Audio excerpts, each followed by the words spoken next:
In this video, I'll provide you 5 tips to help you improve your Warrior 2 pose. I'll be watching, but so will Trotsky. So stay tuned.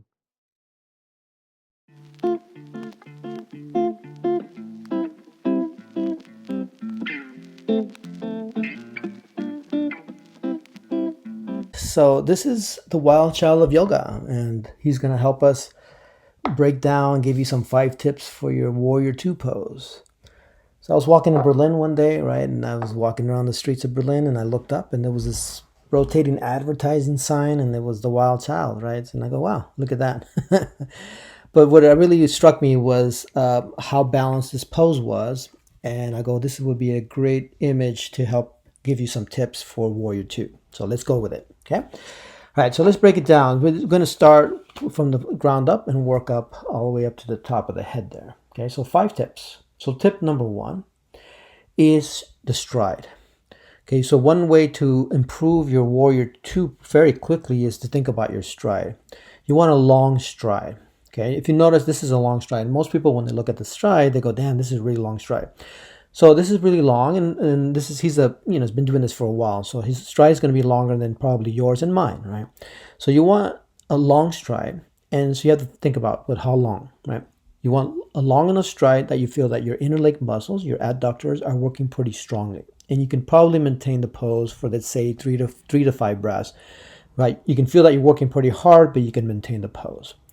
Anything short, if you have too short of a stride from that, and you feel like your legs aren't working, that means that's insufficient. You want a long enough stride. Now, you don't want to have too long of a stride that you feel like you really can't sustain the pose beyond like 1 or 2 breaths. Okay, that's too long. So you just shorten the stride. You want to find that balance point between effort and ease, right? So long, and you're working here, I can sustain it 3 to 5 breaths, but I'm working hard, but I still can sustain it. Okay, so there you go.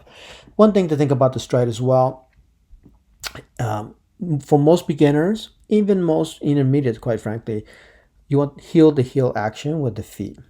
Over time, you can play with it, heel to back arch, but I would suggest, especially if you're learning the pose or trying to really kind of refine it, start off with heel to heel, and then from there you can play around with it. But heel to heel, you can't go wrong with that. Okay, so again, first tip, stride, long. Okay, you want to feel that those adductors, your inner leg muscles, are working pretty hard. Okay, second tip number 2, right, is to think about your knee over the ankle. So if you notice his knee, the front leg, right, the knee over the ankle is almost 90 degrees. Again, you shouldn't take out a tape measure and kind of measure that. I mean, you don't want to do that. But you want to get that as close as you can, right? Ankle over the knee, the knee over the ankle, as close as you can get it. What that does for you is, well, several things. One, it gives that angle gives a good strong support for the knee joint, right? So it's pretty stable there for the knee joint, right? If you overbend, again, an issue that some people do is that they overbend the knee, so they bring the knee above the ankle, and what that does is starts to put a lot of stress on that knee joint. Okay, so you don't want to do. You want to back off and try to bring the knee right above the ankle there. And again, this image here provides a really good example of that. Now, related to that, I think something you also need to pay attention to is you want to make sure that the knee and the front foot are pointing forward. Okay, sometimes people don't pay attention to what they're doing. They might have the knee above the ankle there, but what happens, they're turning, they let the knee buckle in or out. Common one is letting the knee buckle in. Okay, you don't want that. You want good, strong, because remember, you want to protect your knee joint, right? So you want to have the knee right above the ankle, but pointing forward, right? So everything's kind of pointing straight forward. Okay, and so for most people to make the adjustment of the knee, if it's buckling in, you can literally grab, you use your hand, grab, and then bring the knee back in. And sometimes to help you kind of sustain that, you either have to turn with your hand, you can either rotate your quad muscle in or out, so you can use that to stabilize the knee where it needs to be. And then the front foot is just pointed forward, right? So again, just kind of check that. It's very easy. You just kind of glance down and you can check yourself, and it's pretty easy to do that. Okay, so that's tip number 2, right? Make sure that knee is over that ankle. Okay, sometimes, and this is very much rare, people sometimes bend the knee less, and it's kind of behind the ankle. That's an issue too. Most people don't do that. They're going to if there's going to be an issue here with the knee bend, it's going to be the knee too much, right? They bend it too much and it's over the ankle there. Okay, so that's tip number 2. Check your knee angle. Okay. Right. Tip number 3. Let's keep going on the same line. You want a level pelvis. So if you look at this, is a nice. Again, this is a really nice image because he's wearing.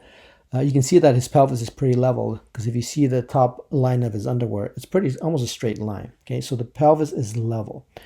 A common mistake that people do is that they let the pelvis dip forward. Okay, so you'll see the front of the pelvis is dipping forward, so the back of the pelvis kind of lifts up a little bit. So it's not a straight line, it's kind of, dipping forward. That's a very common mistake, and that throws the whole thing off. Okay, if you notice, it's about balance. Okay, so if that's happening to you, you just bring your hands to your hips, and then you physically move your hips so that you feel that the pelvis is level. Okay, and again, it's a straight line. You want that. Okay, so that's tip number 3, level pelvis. Okay, tip number 4. Okay, related to the hip and right, is if you want to make sure that your back hip is turning away from that front leg. Okay, if you notice, this is a great example again of that. So if you notice this back hip is turning away from that front leg. Okay, when you do that, you'll notice also that your back shoulder is also turning away from that front leg. So turning the back hip away from the front leg helps you turn the back shoulder away from the front shoulder. And what that does, right, it creates that sense of equal balance of weight in the body.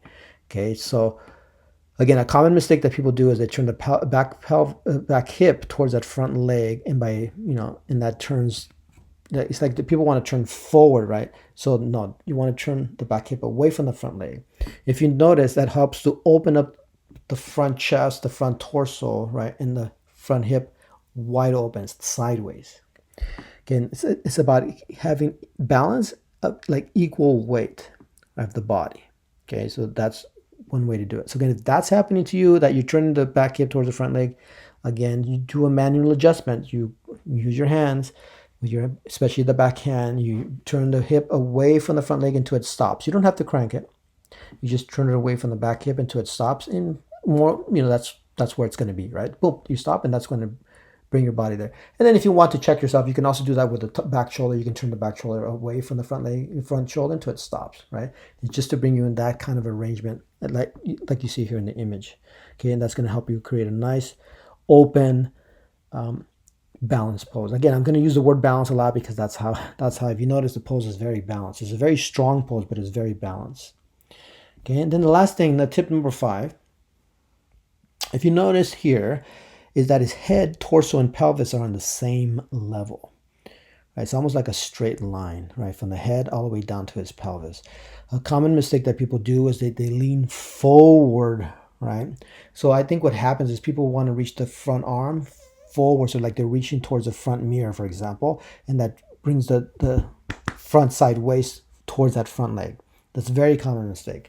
So you don't want that. You want to bring your body up so that your head, torso, and pelvis are on the same line. You can notice here.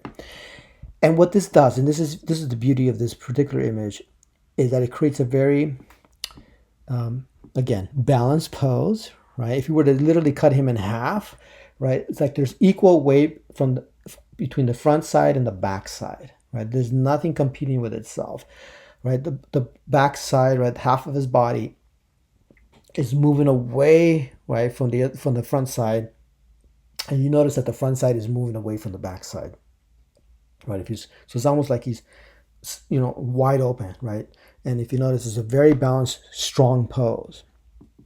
Okay, so everything's working equally. Because the moment, for example, if you lean forward, right, with the front arm reaching forward, you're no longer balanced. You put a lot more weight towards the front side, right? And again, this is a very balanced pose. You have equal weight in the front, equal weight in the back. So all these sort of adjustments help create that sensation, but also the reality of having equal weight in the front and the back. The moment you start turning, for example, the back hip towards the front leg, you're not balancing anymore because you're putting extra weight towards the front versus the back. So this is why you want to do this adjustment, so that everything in the body in this pose is weighted equally. And that's the essence of the pose. Equal balance, equal weight distribution from the front and the back. Okay, and you've noticed all you do, you can tell everything's working strongly but equally together, right? And If you notice, his gaze is soft, and that's the last thing I'll leave you with. It's a very strong pose. You can see that his muscles are working pretty strongly, but his gaze is relatively soft. He's relaxed. Okay, so you still want to be working hard, but at the end of the day, you want to find that sense of calm and serenity in the pose. Okay, so I hope this helps you. And again, if we were to leave you with anything in terms of how to think about this pose and the related poses like side angle pose, triangle pose, is a sense of like having equal weight distribution from the front and the back, right? And right and left, so that everything feels nice and controlled. You're working everything strongly, but together. Okay, see you on the mat. Thanks for watching.